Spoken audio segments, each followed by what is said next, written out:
All right, now I'm going to talk about the next phase. I've talked about the dream for quite a while, and I'm going to expand on that and go on to the next piece. There is something, if you're a course student, that you may not be aware of. You might be aware of it a little bit, but you might not be aware of the immensity of it. There is something going on here right now that nobody, almost nobody, has a clue about. It is huge. This world is not at all what you think it is. It's not what any of us think it is. At all. Really try and grasp that. Everything that you are living is a farce compared to the truth of what's really going on here. And I'm going to try and give you the immensity of it and the complexity and the beauty of it. But man, you gotta feel this on your own to really grasp it. And if you do, you'll never forget it. It'll work its way into your heart, and your life will change. Now, what the Course talks about seamlessly throughout the entire book are two things. One is the problem, which is what I've already said, the dream. We think this is real. We don't understand that we're having a dream. We believe that we're separate creatures and that there are all these separate things around us and that we have to go through stress and anxiety and control and torture and suffering and judgment. And we don't. We don't have to do any of that. And it's not true. So that's the problem. The problem is that we think this is real, and it's not. So all of the things that we believe, that we're an ego, that there's a universe, all of this stuff is just part of one simple problem. We don't know we're dreaming. The other thing the Course talks about seamlessly is the solution. The solution is that thing I was getting really excited about at the beginning of the talk. The solution is unbelievable. And if you really grab it, if you really understand it, you're going to be amazed. So, the solution, according to God, because all of a sudden, when God gave birth by extension to the Son of God, and there was a disturbance in the force. And when he felt the disturbance, he knew that he wasn't going to get involved with it because it was our disturbance. We're the ones having the dream. He's not going to make the dream real by giving it any credibility, any focus of attention at all. So what he did instead was he said, my son needs some help, so I'm going to provide it. So he came up with this incredible plan. Amazing, complex, beautiful plan. It's just an amazing plan. And it's called the atonement. And he laid it gently over the entire universe. Or multiverse. I don't know how big this is, but it doesn't matter. He created the atonement plan. And the atonement plan has all of these elegant parts to it. The first one is the Holy Spirit. God does not involve himself in this dream. So what he did was he created a liaison between himself and us. And that is the Holy Spirit. To the Holy Spirit, he gave this dream. So I have my book here, and I'm going to read a passage. This is a passage that's not very commonly referred to. I've never heard it referred to at all, as a matter of fact. But to me, it's incredibly important. This is chapter 19, section 4, paragraph 7. As you look upon the world, this little wish, uprooted and floating aimlessly, can land and settle briefly upon anything, for it has no purpose now. Before the Holy Spirit entered to abide with you, it seemed to have a mighty purpose, the fixed and unchangeable dedication to sin and its results. Now it is aimless, wandering pointlessly, causing no more than tiny interruptions in love's appeal. So, when God created the Holy Spirit took over this world. He took it over. He took it from us without any of us knowing. Oh, maybe 5 or 6 people noticed something, but they didn't know what it was. Because he did it behind the scenes. This atonement plan, including the Holy Spirit, does not interfere at all with our free choice, with our free will. It doesn't interfere with our lives in any way. And so, egos have no idea it's even happening. But it is going on every second in your life and mine and every other life on the planet. And I'll go more into detail about the Holy Spirit. He deserves another talk or two by himself, because what he's doing is incredible down here. He is God's liaison, so that means God has nothing to do with this. So what he did, God, was say to the Holy Spirit, you take it over. Just take it, because I have nothing to do with it. Everything that you think has to do with God on this planet, in this universe, is the Holy Spirit. All prayers go through the Holy Spirit. All visions, all weird dreams, all psychic impressions, all the growth that you have, everything that you think right now has something to do with God is the Holy Spirit. He is God's stand-in. He is doing everything here. He is God as far as you are concerned. The Holy Spirit has an immense role in this dream. But nobody knows it. Very few people know it, because it's behind the scenes. It's unobtrusive, and yet it's unending. And it's very loving. It doesn't get in your way. It will not stop you from making any choices that you want to make. It may try and influence you by showing you some things, which I'll get into later, but it's never going to make you change your mind. So, the other piece of this atonement plan is forgiveness. Forgiveness is our part in the atonement plan. The Holy Spirit doesn't really need us. I mean, he works with us, but he doesn't need us to do his work consciously. Forgiveness is our tool to use consciously to complete the atonement plan. If you don't use forgiveness, you'll never notice the atonement plan. The way you notice the atonement plan is by using forgiveness. Forgiveness is like, forgiveness does not exist in the body of God. That's why it had to be created to use as part of this atonement plan. It's like a rope that's thrown down a well. You're at the bottom of a well and you need to get out, and that's where we all are right now. And forgiveness is the rope. You use it to climb out of the well. And once you're out, you don't need it anymore. So, that's forgiveness. And the Course talks about types of forgiveness, which I'll go into in a second. Another part of the atonement plan is the holy instant. And these are created by, this is where you access the miracle. It's called the Course in Miracles, right? It's where you access the miracle. It's the moment where time is suspended, where things just fall together. They fall together anyway, but this is the holy instant, is where you are able to make them happen. You create miracles by forgiving.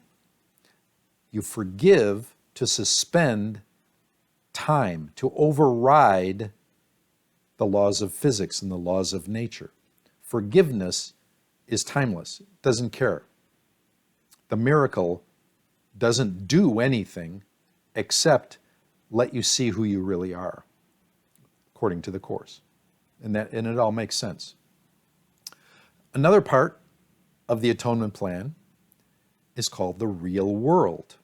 Oh my gosh, this is incredible stuff.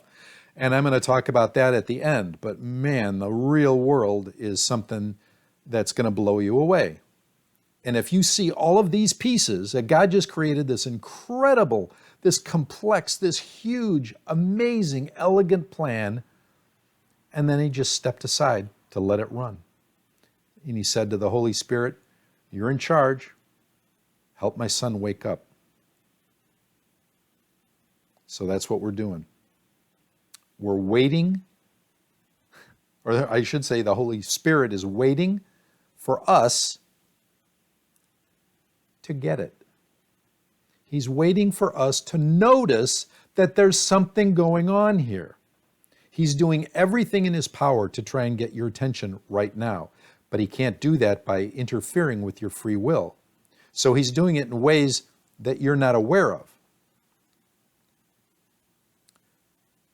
And once you get it, once you realize that you're creating everything, that you are creating everything in your life, because this is your personal dream, then the Holy Spirit can start working with you in a much more positive and direct way.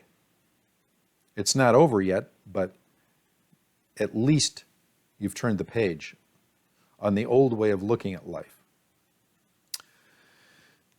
You will not see the atonement plan as an ego.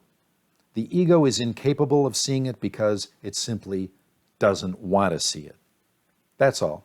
It's not because it's hidden. There's no secret about it. It's there for everybody equally, but you have to be willing to see it. You have to want to see it. You have to say, I am open to understanding this thing. And then you'll start to see it. So, forgiveness is the way to go. Forgiveness is huge. I think it could be called a course in forgiveness. But miracles is better, sounds better. Anyway, there are a number of ways that the ego forgives right now that are called forgiveness to destroy in the Course. And that's the way the ego forgives. The ego doesn't know real forgiveness because it doesn't really understand what we're doing here. It doesn't really distinguish this as a dream, so obviously it doesn't know how to forgive to get out of the dream.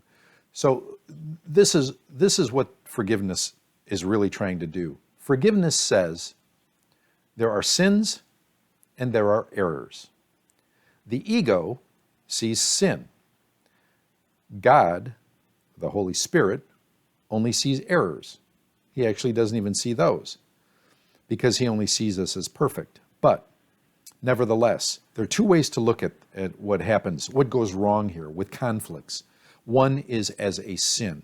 A sin is something that's real. A sin happened.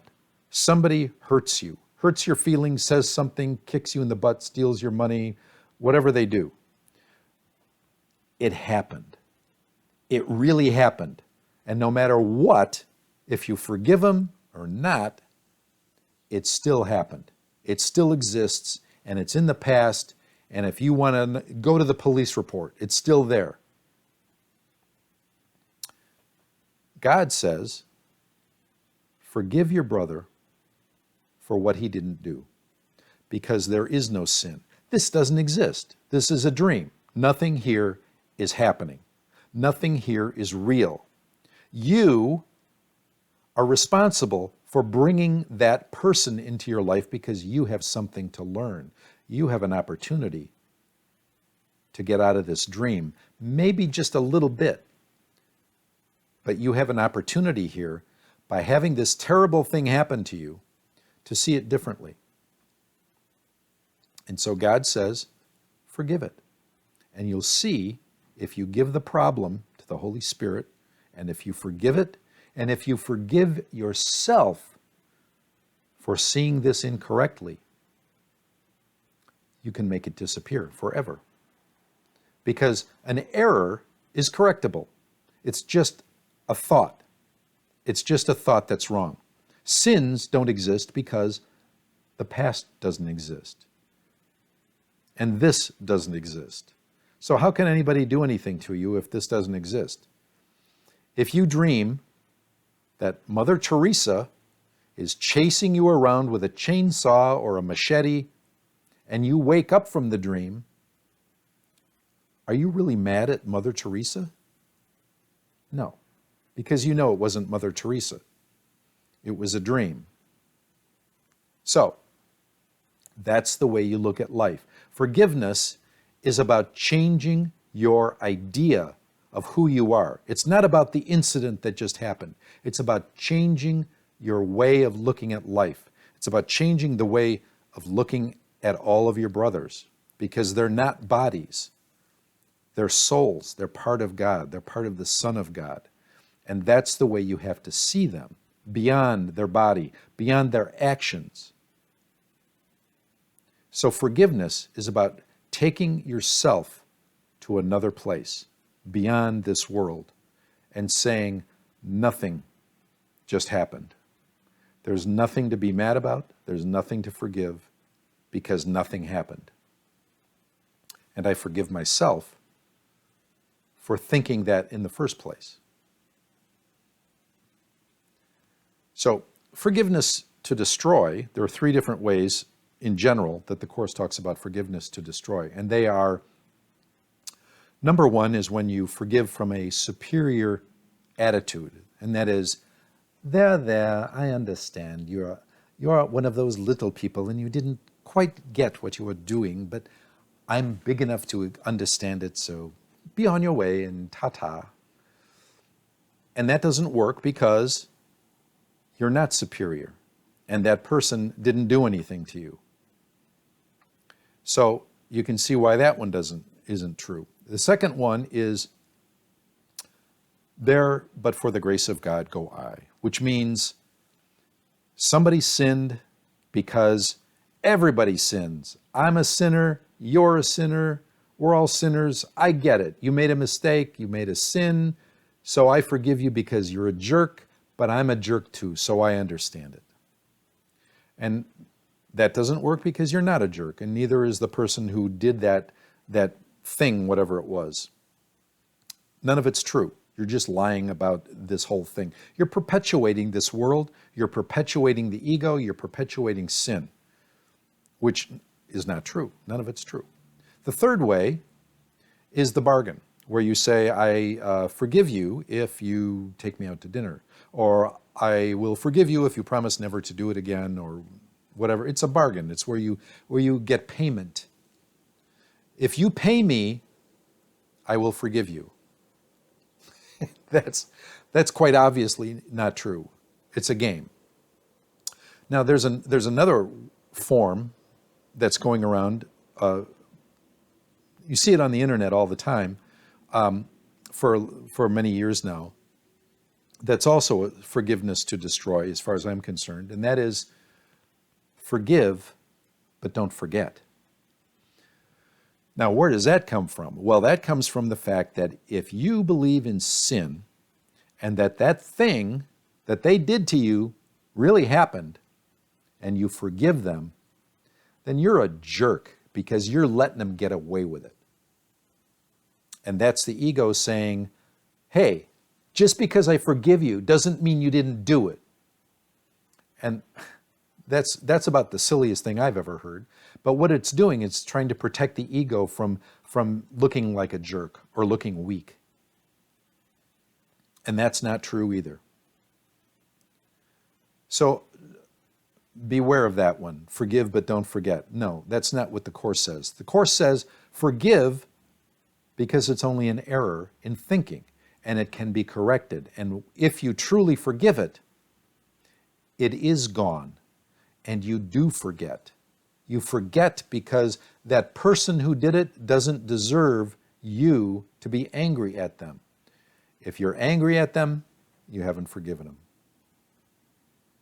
So anyway, forgiveness is a very, very powerful tool. And that's all I'm going to talk about right now in this talk. Next, I'm going to talk about the Holy Spirit and go in quite a bit about him, because what I'm going to cover is one of the most common questions in spirituality, and that is, how do we create our lives? And the truth is that right now, most spiritual people believe in the law of attraction. They believe in all of the things that are being said about the law of attraction, about the way that you can visualize, the way you create your future, and it's all incorrect. And I'm sorry to say that, but you really need to rethink the way you look at this life, because this life is not what you think it is at all, on any level. Stop playing games with yourself. It's not true. I'm going to talk about it in the next talk, and thank you.